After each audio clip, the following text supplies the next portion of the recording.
Տիկին գլխավոր դատախազ, ձեզ ուզում եմ հարց ուղղել վերջին օրերին ամենալայն հանրային քննարկում առաջացած հարցի վերաբերյալ, խոսքը վեդիում տեղի ունեցած դեպքերի մասին է։ Ես ուզում եմ մի քանի հարց տալ։ Իհարկե պարզ է, որ դատախազությունն է իրականացնում վերահսկողություն եւ հետեւում, որպիսի բոլոր գործընթացները լինեն օրինականության շրջանակներում։ Ես ուզում եմ առաջինը հարցնել, դուք անձամբ երբվանից եք տեղյակ դեպքին, ինչ քայլեր եք կոնկրետ դուք ձեռնարկել, եթե ձեռնարկել եք, գիտեք արդյոք, որ գործընթացները տեղի են ունեցել օրենքի հարցաքննություն առերեսում կոպիտ խախտումներով եւ ամենակարևորը մենք մինչև այս պահը ի վերջո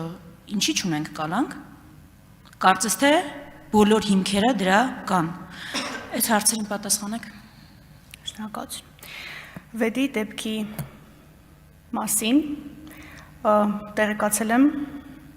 անմիջապես, երբ հանրայնացվել է, որովհետև ոչ միայն այս դեպքը, այլև եթե կհիշեք, որոշ ժամանակ առաջ համանման իրավիճակ Գեղարքունիքի մարզում ունենք եւ բազմաթիվ իրավիճակներ են ունեցել ոչ միայն Գեղարքունիքի մարզում, այլև Արարատի մարզում։ Ունենք իրավիճակներ, երբ երեխաները ներգրավված են եղել ոռնկագրական բնույթի տեսանյութերի պատրաստման մեջ Երևան քաղաքում եւ Շիրակի մարզում,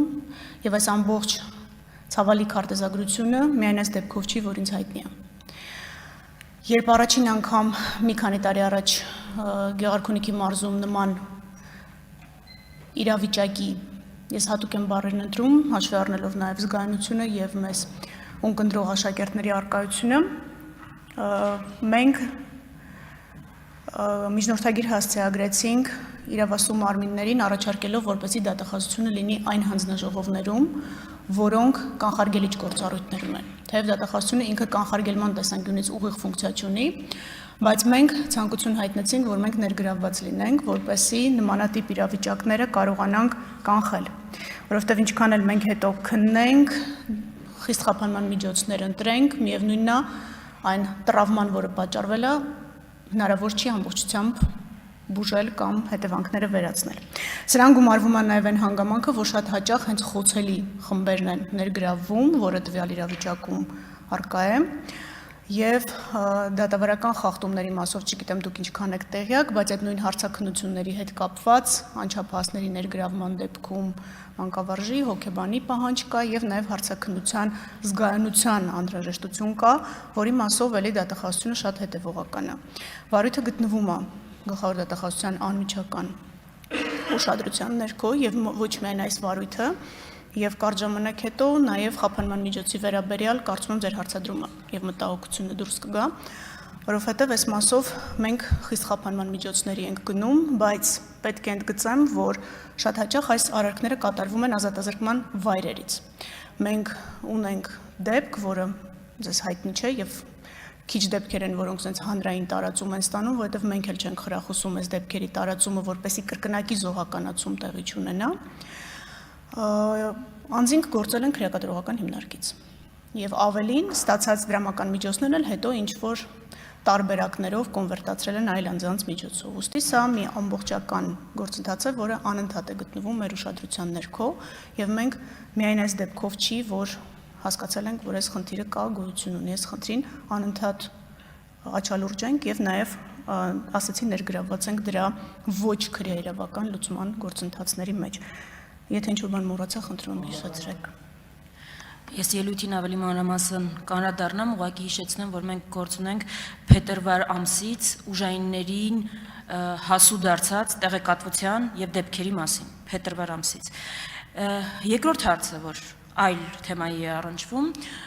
ես ուզում եմ հարցնել, նախորդ անգամ, երբ դուք այստեղ եք, նույն հարցը ուղղել եմ, ասել եք, որ այդ ժամանակվա թեմային, որով եկել եք այժմ, չի վերաբերում հարցը, դրա համար չեք պատասխանել։ Հիմա կարծում եմ ճիշտ ժամանակն է պատասխանելու։ Հովիկ Աղազարյանը այդ ամբիոնից, որտեղ դուք եք կանգնած, հայտարարել է, որ իր վրա գործադրվել են ուժայինների կողմից ճնշումներ, տեղեկատվություն ստանալու ունենալու նպատակով։ Ես ուզում եմ հասկանալ Հովիկ Աղազյանի դրվագով երկու դեպքի մասին։ Այդ հայտարարության առնչությամբ, որը դուք նստած եք մի քանի քայլ հեռու, որևէ գործընթաց ի վերջո նախաձեռնվեց թե չէ, եթե ոչ ինչու չնախաձեռնվեց, եւ հիշում եք, տենց բան կար, 1.5 տարի առաջ հայտարարեցին ամենաբարձր իշխանական մակարդակով, որ այդ մարդը պետական գաղտնիք է հրապարակել, վարույթ սկսվեց։ 1.5 տարի, որքան ինձ է հայտնի, որևէ հարցաքննություն չի եղել։ Ինչու՞։ Տիկին Վարդանյան, նախորդ հարցի հետ կապված, երբ խոսքը գնում է անչափահասների ներգրավման վարույթներին, այստեղ կան նրբություններ, որոնք պահանջում են ժամանակ։ Այնպես որ որպեսզի ձեր դատողություններում ավելի հստակ լինեք, կխնդրեմ ուշադրություն դարձնեք ոչ թե ժամանակագրությանը, անչափահասների ներգրավման վարույթների քննության, այլ այդ քննության առանձնահատկություններին ու որակին։ Երկրորդ, նմանատիպ վարույթներով մենք հրապարակային չենք գործում, ինչքան էլ դա ցանկալի է հասարակության համար, բայց մենք գտնում ենք, որ հրապարակումից վնասն ավելի շատ է, քան օգուտը, եւ կառաջարկեմ, որ նույն ձևաչափով էլ առաջնորդվենք բոլորս։